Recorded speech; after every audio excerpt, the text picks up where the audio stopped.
Let's delve into the life of one of the largest animals that ever existed on Earth. I'll travel millions of years into the past and show you details of what the Brachiosaurus was like and how it lived. I'll be in prehistory, and you won't have another opportunity to see this giant in such detail. Wow, it's huge! I've never seen an animal that big. It's a Brachiosaurus. This species grows to approximately 13 meters tall and can weigh up to 50 tons. It was the same size as a 5-story building. From the tip of its tail to its head, it reached 22 to 26 meters. On this journey through time, I know I'm in the late Jurassic Period, something like 154 million to 150 million years ago in North America. This is when and where brachiosaurs lived. The climate here is hot and humid, which allows for the existence of many forests. Brachiosaurs had a cousin, Giraffatitan, which lived in Africa. I'm hiding here behind a rock, but I wouldn't have any trouble showing myself. Brachiosaurus were large, but they were herbivores. They used their long necks to eat the leaves from the treetops, so they didn't have to compete for food. Only they could reach so high. But how much food does such a large animal need to consume? I'll give you the answer. It is estimated that an adult Brachiosaurus needed to eat 200 to 400 kilograms of food per day. It spent approximately 20 hours a day eating. So much food resulted in hundreds of kilograms of dung per day, which was great for the ecosystem as it fertilized the forest soil. The incredible thing is that it didn't chew the leaves. Its teeth were spoon-shaped, which helped it swallow the leaves whole.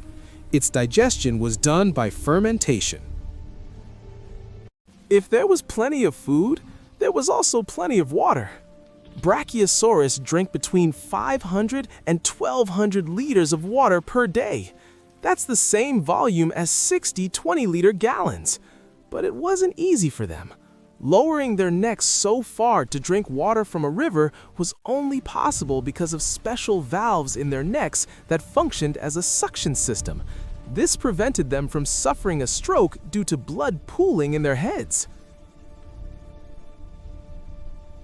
I've noticed that Brachiosaurus only drink water from large rivers, but I can understand that. Imagine a whole herd of these giants drinking water at the same time from a stream. It would dry up the place.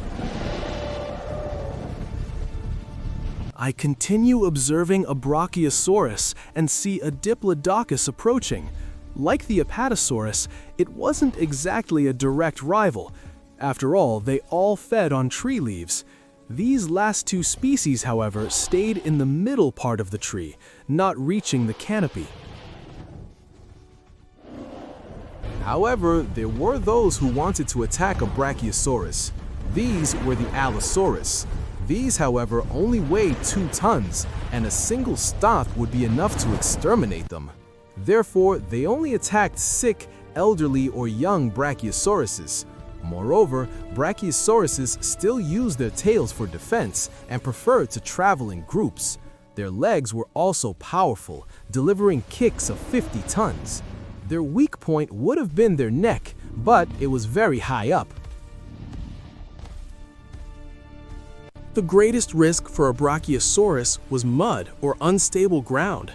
If such a heavy animal fell on its side, gravity itself could crush its internal organs or prevent it from getting up, making it easy prey.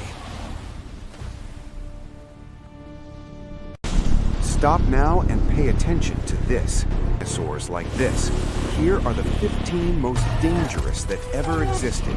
Brutal predators with hunting strategies, lethal weapons, and true stories that seem like something out of a movie, but are 100% true.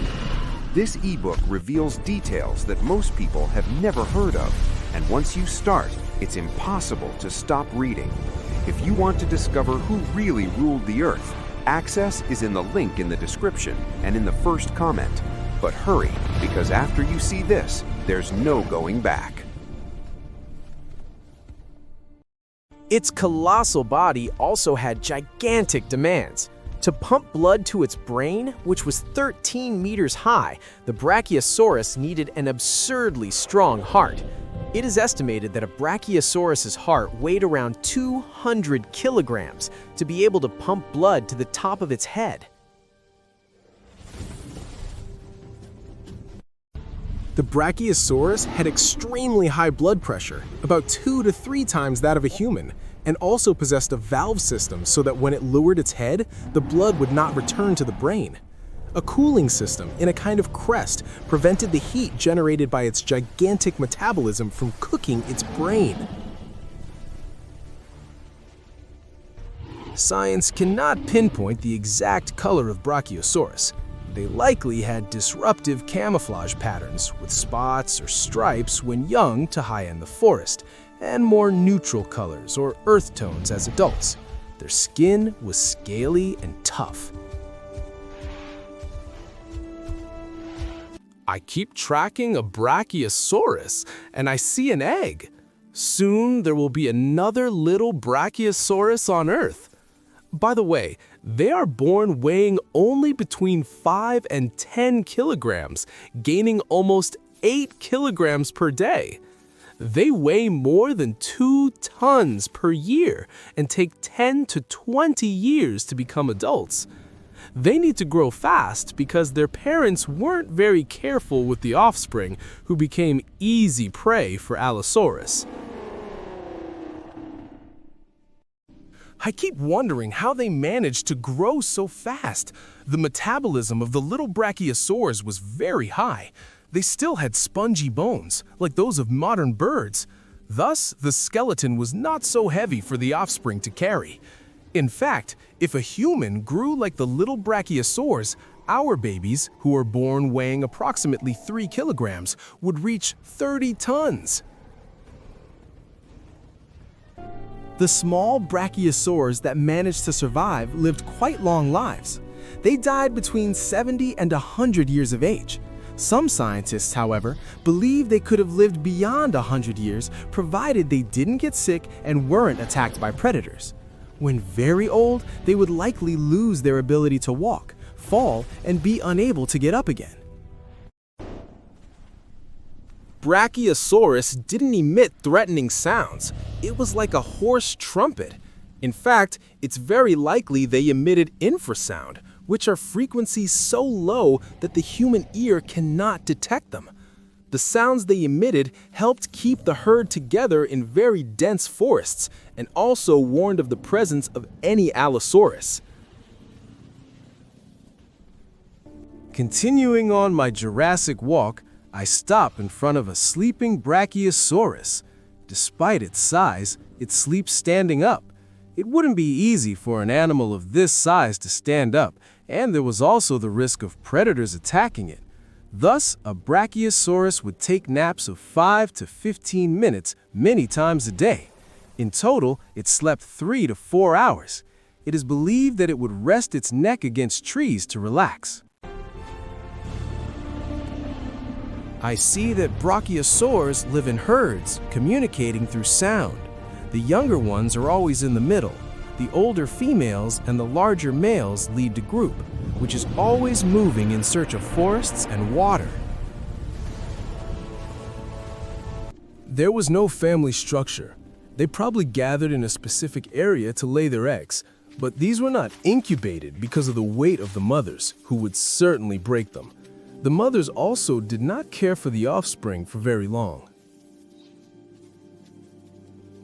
The males didn't fight over the females. They competed for them by displaying their necks and the size of their bodies. Back in our time, I see in the studies that the existence of the Brachiosaurus was discovered in 1900 by the American paleontologist Elmer S. Riggs and his team from the Field Columbian Museum, now the Field Museum of Natural History. He found only part of the skeleton, humerus, femur, coracoid, and some vertebrae in the Grand River Valley in western Colorado in the United States. The Field Museum in Chicago, USA, where Elmer S. Riggs worked, has a cast replica of the original skeleton placed outside. Another replica is inside the lobby of O'Hare International Airport, also in Chicago. I'm glad you visited me here in prehistory. Now tell me in the comments what caught your attention the most about my existence. Was it my weight? How much I ate? How did I defend myself? Enjoy, leave a like, and subscribe to the channel. A gigantic Jurassic salute.